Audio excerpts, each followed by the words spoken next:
In this video, I want to show you how to change a user code on this lock. A user code is a 4 to 8 digit code that you can use to unlock your door from the outside. So the user code I want to change here is 5511. Let's test it. Hit this button to lock. Now to unlock, let's enter the code. So you can see the code is active. So to change the user code on this lock, what you want to do is to remove the code and set a new one. So to remove the code, what you want to do first is to go to the interior assembly and press the programming button. So right here, and you want to remove the interior cover.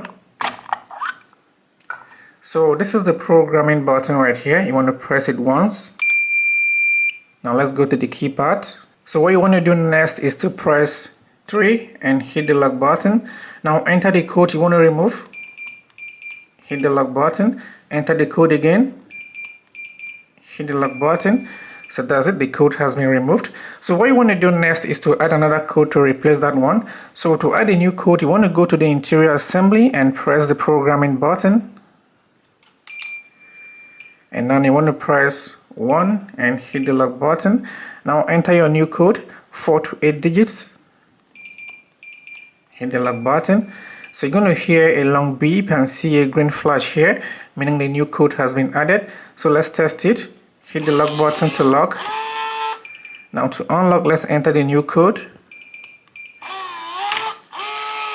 Okay, let's try the old code. Hit the lock button to lock. Now to unlock, let's try the old code we just changed. So you can see it's no longer working, and let's enter the new code.